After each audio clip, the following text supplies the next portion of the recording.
amayaklarni tanadan tashqariga yaratmagan. Chunki tanamizni o'sha 36 gradus temperaturasi ular uchun issiqlik qiladi. Aynan o'zbek oilalarida qanaqadir uyat deysizmi yoki xijolatmi, bir-biridan yashirish, bu narsa masalan oldin ham kuzatilgan. Farzandsizlik bilan qiynalgan oilalar oldin tekshiruvdan o'tishmasdi. Ba'zi bir yo'llar bilan hal qilishga harakat qilishardi. O'sha jarayonni tezlashtirish uchun. Va ba'zi kasalliklarni oldindan aniqlab olib, uni o'sha to'ygacha bo'lishga bo'lgan muammolarni hal qilishga bu narsa ancha yordam beradi. Noto'g'ri ovqatlanish, noto'g'ri hayot tarzi ham bu narsaga, ya'ni farzand ko'rishga, erkakning reproduktiv salomatlik tizimiga ancha ta'sir qiladigan omillar. Hop, bepushtlik o'zi, masalan, yangi turmush qurgan oila 1 yil davomida regularniy aloqada bo'lgan holatda agar farzand ko'rmasa, bepushtlik degan tashxis qo'yiladi. Lekin, boya aytganimdek, sperma sifati buzilgan bo'lishi mumkin. Jinsiy quvvat zo'r bo'lishi mumkin. Aktiv bo'lishi mumkin har qanday holatda. Spermogramma tahlilida bir nechta ko'rsatkichlari bor, biz e'tibor qiladigan.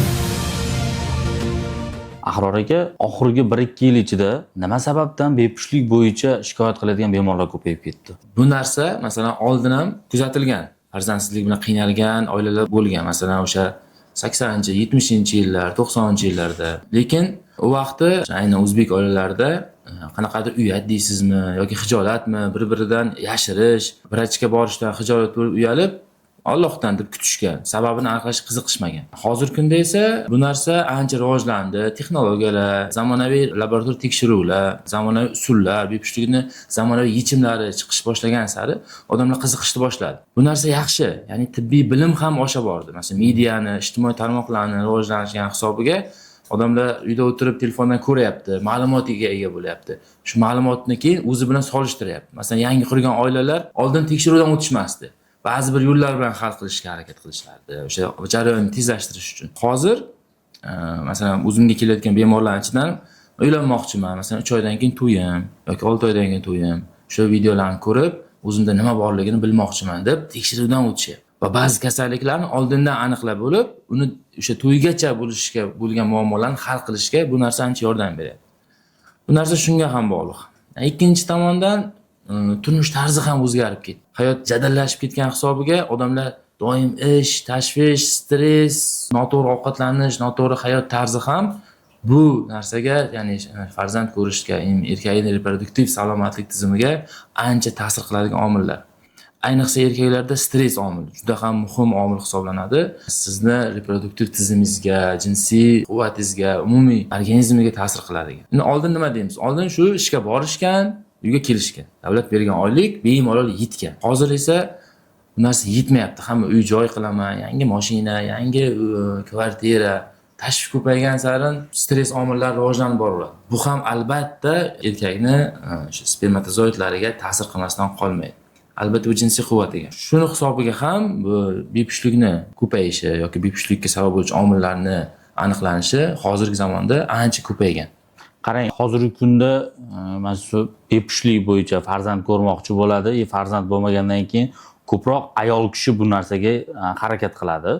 Bu o'zi faqat ayol kishida bo'ladimi bepushtlik yo erkak kishida ham qanaqa bo'ladi bu? Hop, bepushtlik o'zi, masalan, yangi turmush qurgan oila 1 yil davomida regularniy aloqada bo'lgan holatda agar farzand ko'rmasa, bepushtlik degan tashxis qo'yiladi. Bepushtlikka albatta yechimni er va xotin birgalikda harakat qilish kerak, chunki ular bitta inson sifatida farzand ko'rishga harakat qiladi. Va asosan o'zi ayol kishida emas muammo. Ko'pincha erkaklarda bo'ladi. Erkaklarimiz muammoni tan olishdan qochishadi. Avvalo, kimgadir aybni yuklash osonroq, shtobi o'zingizga tan olgandan ko'ra. Shuning uchun ayollarimiz doim harakat qilishadi, vaqt o'tadi. Keyin majbur erkaklar ham borib, keyin sabab topilib, keyin hal qilinadi. O'shaning uchun albatta erkaklarimiz tekshiruvdan o'tishi shart. Bu narsa o'zi to'ydan oldin qilinishi kerak. Va aytib o'tganimdek, to'ydan oldingi tekshiruvlar eng muhim. Ayniqsa spermogramma tahlili, ultratovush tekshiruvi, gormonalniy holati yoki har xil infeksiyalarni tekshirish, to'ydan oldin tekshirish kelajakda bepushtlikni oldini olishga ancha yordam beradi. Tekshiruvlardan o'tganda spermogramma yomon chiqqanda bu erkak kishiga misol uchun salbiymi, ya'ni bepushtlik deganimi bu? Spermogramma tahlilida bir nechta ko'rsatkichlari bor, biz e'tibor qiladigan. Asosiy birinchisi soni, ya'ni albatta topshirganda spermatozoidlar soni. Keyingisi sifat ko'rsatkichlari. Sifat ko'rsatkichlari, ya'ni 4 xil kategoriyaga ajratamiz: A, B, C, D. A kategoriyalari, ya'ni aktiv harakat qiladigan spermalar soni qancha foiz katta bo'lsa, o'shancha farzand ko'rish ehtimoli oshadi. Keyingisi morfologiyasi, ya'ni spermogrammada spermatozoid aktiv bo'lishi mumkin. Ammo unda morfologiyasida muammo bo'lsa, ya'ni boshida, tanasida, dumida, bu ham farzand ko'rishga muammo keltirib chiqaradi. Ya'ni qanaqa bo'ladi? Ayol organizmida tuxum hujayra yetiladi. Tuxum hujayra yetilgandan so'ng bu urug'lanishga tayyor bo'ladi. O'sha vaqtda agar sog'lom, yetarli spermatozoidlar bo'lsa, u borib urug'lantiradi. Agar bizda aytgandek spermogrammada muammo bo'lsa, ya'ni aktivligi past, soni kam yoki morfologiyasida o'zgarish bo'lsa, bu albatta tuxum hujayraga yetib borishini kamaytiradi. Yetib bora olmaydi sog'lom. Yoki yetib borsa ham urug'langanda rivojlanishdan to'xtab qolish ehtimoli bor. Shuning uchun spermogramma tahlilida spermatozoidlarning soni, sifati, ko'rsatkichlari albatta e'tiborga olinadi. Erkak kishida jinsiy quvvati yaxshi bo'lsa, bepushtlik bo'lmaydi degan gap qanchalik to'g'ri? Erkak kishida jinsiy quvvat zo'r bo'lishi mumkin, aktiv bo'lishi mumkin har qanday holatda. Lekin boya aytganimdek, sperma sifati buzilgan bo'lishi mumkin. Misol aytaman, sportsmenlarimiz bor. Masalan, bodybuildingchilar yoki umuman o'zi mustaqil zalga borib shug'ullanuvchilar. Hozirgi kunda ko'p talab oshib ketyapti. Men masalan bemorlardan eshitaman. Zalga chiqib, tabiiy ravishda emas, sun'iy testosteronlar qabul qilib, aktivligini oshirish. Agar siz sun'iy testosteron qabul qilsangiz, albatta jinsiy quvvatingiz ham oshadi. Jinsiy xohishingiz ham. Lekin sun'iy testosteronning shunaqa ta'siri bor, u sizni spermatozoidlaringizni sifatini, sonini pasaytirib yuboradi. Shuni hisobiga farzand ko'rishga qiynalishadi. Bu albatta har doim ham jinsiy quvvatga bog'liq emas farzand ko'rish demoqchiman. Jinsiy quvvat zo'r bo'lgan inson ham farzand ko'rishda qiynalish ehtimoli bor. Masalan, ko'pchilik erkaklarda farzand ko'rish cho'zilsa, senda shamollash bor, o'tkazib yuborgansan dedi-da, issiq hammom, saunalar qabul qiladi yoki quyoshda yotadi, misol issiq olish uchun. Bunga qanaqa qaraysiz? Bu to'g'ri usulmi endi bu? Shamollash faqatgina issiq bilan hal bo'lmaydi, birinchidan. Qanaqadir infeksion shamollash yoki noinfeksion shamollash bo'lsa, uni o'zini kerakli dori muolajalarni qilish shart. Issiq sauna, doimiy ravishda issiq bizni erkaklarning mayaklariga aks ta'sir ko'rsatadi. Chunki Xudo bekorga mayaklarni tanadan tashqariga yaratmagan. Chunki tanamizni o'sha 36 gradus temperaturasi ular uchun issiqlik qiladi. 2 gradus minimum pastroq yuradi mayaklarda harorat. Bu degani, demak, siz saunada masalan 40, 50, 70, hatto 90 gradusgacha turadiganlar bor. Bu sizni spermangizga albatta побочный, ya'ni aks ta'sir ko'rsatadi, uning sifatiga ta'sir qiladi. Shuning uchun doimiy ravishda saunada yoki issiq tutish bu ham albatta ziyon hisoblanadi. Masalan, bitta yo ikkita farzandi bor deylik, hali yosh, yana farzand ko'rish harakatida yuribdi. Farzand ko'ra olmay yana bepushtlik bo'lishi mumkinmi bunda ham? Bo'ladi. Ikkilamchi bepushtlik deyiladi. Ikkilamchi bepushtlik tashxisi qo'yiladi. Masalan, bitta farzandi bor. U farzand 8 yoki 10 ga kirdi. Ikkinchi farzand planlashtirishyapti, lekin bo'lmayapti. 1 yil harakatlik. Bunday holatlar kuzatilgan. Nima uchun? Demak, o'sha birinchi farzand ko'rayotgan vaqtda erkagida normal, hamma holatlar yaxshi bo'lgan. Keyinchalik orttirilgan kasalliklar bo'lgan bo'lishi mumkin. Masalan, varakasilik. Keyinchalik nagruzka bergan, jismoniy harakat yuklama oshirib olgan, unda varakasilik paydo bo'lib qolgan. Varakasilik albatta spermaning sifatiga ta'sir qiladi. Shunaqa bemorlar bor, 10 yil kutib, masalan, birinchi farzandlik 10 yil kutgan, 10 yildan keyin tekshirgan varakasilik aniqlab qolgan. Birinchi farzand yo'q edi manda degan savol ham berishgan. Chunki bu orttirilgan, keyin yuklama orqali paydo bo'lgan kasallik hisoblanadi. Varakasilikni masalan 2-3 darajasida aniq spermaga ta'sir qiladi. Shuning uchun biz farzand ko'rishga plan qilgan, agar varakasilik aniqlansa, uni operatsiyasini qildirishni tavsiya qilamiz. Nima uchun? Siz varakasilik qildirdingiz, bo'ldi farzand bo'lasiz degani emas. Varakasilik faqat shu mayaklarda haroratni yaxshilab, sharoitni to'g'irlash. Ya'ni sperm paydo bo'lishga sharoitni yaxshilab berish uchun qilinadi. Keyinchalik o'sha varakasilikni oldirgandan so'ng ham davo lichinasi davom ettiriladi, ya'ni spermaning sifatini va sonini oshirish uchun. Bunday holatlar kuzatiladi. Varakasilikni masalan bir tomonlama, ikkita tomonlama dedingiz-ku.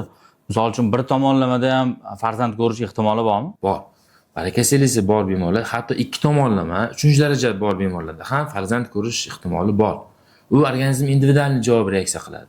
3-daraja bor varakasilik, 2 tomonlama, lekin 3 ta o'g'li bor. Shunaqa bemorlar ham kuzatilgan. To'g'ri, masalan, spermaga u daraja ta'sir qilmagan yoki organizm unaqa javob bermagan, sperma soni zo'r bo'lgan, bunda farzand bo'lgan. Lekin bunday holatlarda masalan varakasilik 2 tomonlama bo'lganda ham bu yosh o'tgan sayin, masalan 30 yoshda aniqlandi, lekin farzand tushdi.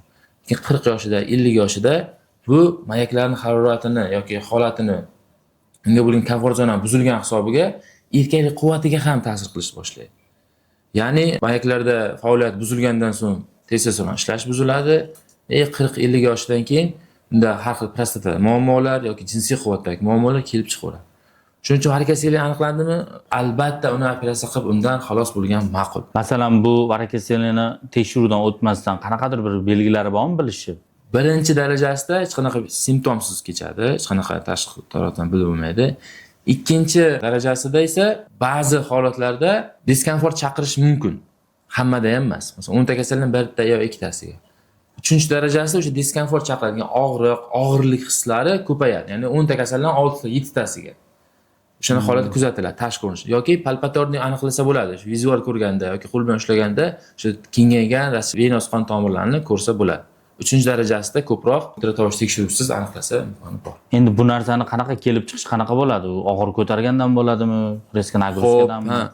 Varakasiylikda o'sha venöz qon tomirlarining kengayish kasalligi bo'lib o'zi qon arteriya bilan mayaklarga keladi, adhoti vena orqali tepaga chiqadi. Ya'ni chap tomondan to'g'ri buyrak venasiga, o'ng tomondan pastki qovoq venaga borib quyiladi. Qon pastdan tepaga oqqanda orqaga qaytmasligi uchun organizm unda klapan yaratib qo'yibdi. Bir tomonga ochiladigan klapan. Bu klapandan bir tomonga ochib qon tepaga o'tadi, orqaga qaytadigan vaqt klapan yopiladi. Varakasiylik kasalligida esa qanaqadir jismoniy yuklama yoki ozg'in bemorlar tez semirib ketib qoladi. O'sha hisobga tomirlarda siqilish bo'lib yoki tomirlarda davleniyani, bosimni oshishi hisobiga o'sha klapanlar zararlanadi. Ya'ni klapan buziladi. To'liq ochilib yopilmay, orada zazor, ya'ni tirqish paydo bo'lib qoladi. Bu esa yillar davomida qon bir chiqqanda orqaga bir qismi qaytaverib o'sha tomirlarning kengayishiga sabab bo'ladi. Shuni hisobiga varakasiylik kelib chiqadi. Bir kunda, bir oyda bo'ladigan kasallik emas. Bu yillar davomida. Asosan qachondir yuklamani oshirib qo'ygan, masalan o'zini kuchiga, vesiga nisbatan yuklama ko'proq olgan, o'sha hisob klapanlar zararlangan, bu yillar o'tgan sayin uni anosini kengayishini ko'paytirib darajasini oshirib. Hozirgi kunda bunaqa bemorlarda qancha vaqtda operatsiya qilib olinadi? Tez bo'ladimi operatsiyasi? Operatsiyasi tez, hozir marhamat usulida mikroskop ostida qilinadi. Masalan, bir tomonlama operatsiya ko'p davom etsa 20-30 daqiqa davom etadi. O'sha mahalliy og'riqlantirish ostida qilinadi. Bemor operatsiyadan so'ng yarim soat, 1 soatdan so'ng bemor uyiga javob beriladi. O'zi oyog'i bilan yurib beradi. Bir haftada esa choklari olinib, bemorlar faol hayot tarziga o'taveradi. 15 kundan so'ng esa jinsiy aloqaga ham ruxsat beramiz. Operatsiyadan keyin 15 kundan keyin. Ahror aka, bepushtlik bo'yicha yana kuzatuvchilarda savollar bo'lsa, qanaqa murojaat qilsa bo'ladi? Siz bilan qanaqa bog'lansa bo'ladi? Xo'p, bepushtlik bo'yicha biz bir komanda qilganmiz ishxonada. Masalan, Chilonzorda Pregnamid klinikasi bor. U yoqda ish faoliyatimni olib boraman. Bu yoqda ginekolog, reproduktolog umumiy komanda bo'lib, kollektiv bo'lib ishlaymiz. Ya'ni er va xotin bir vaqtda shug'ullanamiz. O'shaning uchun agar kimdadir bepushtlik muammosi qiynayotgan bo'lsa, Pregnamid klinikamizga murojaat qilsin. Biz erkak va ayolni bir vaqtda davo chorasini olib boramiz. O'zimizda reproduktolog, ginekolog, endokrinolog, terapevtlarimiz bor. Bir vaqtda komanda bo'lib ishlaymiz. Komanda bo'lib bemorlarga yordam beramiz. Bemalol klinikamizga murojaat qilsin. Biz sababchi bo'lamiz. Farzandni Alloh beradi. Sababchi qilsa biz ham xursandmiz. Hammani uyida chaqaloq yig'isi eshitilishidan tarafdorimiz. Qo'limizdan kelgancha yordam berishga